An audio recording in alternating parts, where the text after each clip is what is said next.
I'm sitting next to a swimming pool, and somebody dives in, and she's not too pretty, so I can think of something else.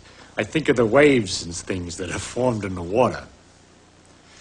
And when there's lots of people have dived in the pool, there's a very great choppiness of all these waves all over the water. And to think that it's possible, maybe, that in those waves is a clue as to what's happening in the pool. That some sort of insect or something with sufficient cleverness could sit in the corner of the pool and just be disturbed by the waves, and by the nature of the irregularities and bumping of the waves, have figured out who jumped in, where and when, and what's happening all over the pool. And that's what we're doing when we're looking at something.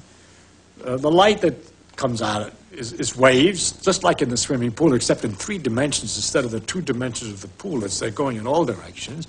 And we have an 1/8 of an inch black hole into which these things go, which is particularly sensitive to the parts of the waves that are coming in a particular direction. It's not particularly sensitive when they're coming in at the wrong angle, which we say is from the corner of our eye.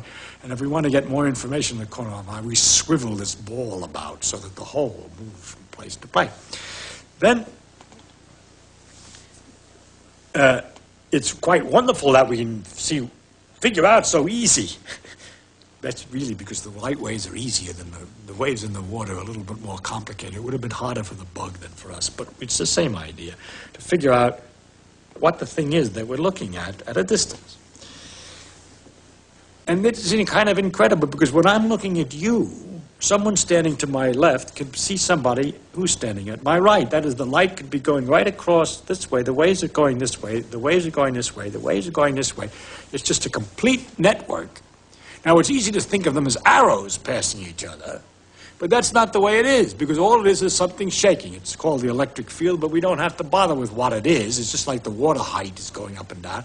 So there's some quantities shaking about here, and in a combination of motions that's so elaborate and complicated that that result is to produce an influence which makes me see you, at the same time completely undisturbed by the fact that there are influences that represent the other guy seeing him on this side. So that there's this tremendous mess of waves all over in space, which is the light bouncing around the room and going from one thing to the other. Because, of course, most of the room doesn't have 1/8 inch black holes. It's not interested in that light, but the light's there anyway. I mean, it bounces off this and it bounces off that, and all this is going on, and yet we can sort it out with this instrument. But beside all that, you see, those waves that I was talking about in the water, maybe they're so big, some of them, and then you could have slower swashes, which are longer and shorter. And perhaps our animal who's making his study is only using waves between this length and that length. So it turns out that the eye is only using waves between this length and that length, except those 2 lengths are 100 thousandths of an inch. 100 thousandths of an inch, Pete. And what about the slower swashes, the waves that go more slowly, that have a longer distance from crest to trough? Those represent heat. We feel those, but our eye doesn't see them focused very well. We don't, in fact, at all.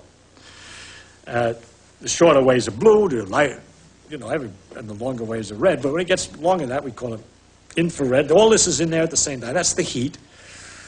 Pit vipers that you got down here in the desert, they have a little thing that they can see the longer waves and pick out mice, which are radiating their heat, their longer waves, by their body heat, by looking at them with this eye, which is the pit of the pit viper. But we aren't able to do that. And then these waves get longer and longer, and all through the same space, all these things are going on at the same time, so that in this space, there's not only my vision of you, but information from Moscow radio that's being broadcast at the present moment, and the seeing of somebody from Peru. All the radio waves are just the same kind of waves, only longer waves. And there's the radar from the airplane, which is looking at the ground to figure out where it is, which is coming through this room at the same time.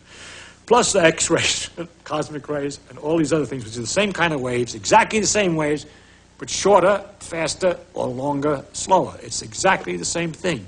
So this big field, this area of irregular motions of this electric field, this vibration, contains this tremendous information, and it's all really there. That's what gets you. If you don't believe it, then you pick a piece of wire and connect it to a box.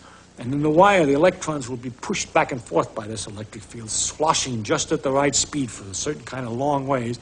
And you turn some knobs on the box to get the sloshing just right, and you hear Radio Moscow. Though you know that it was there. How else did it get there? It was there all the time. It's only when you turn on the radio that you notice it.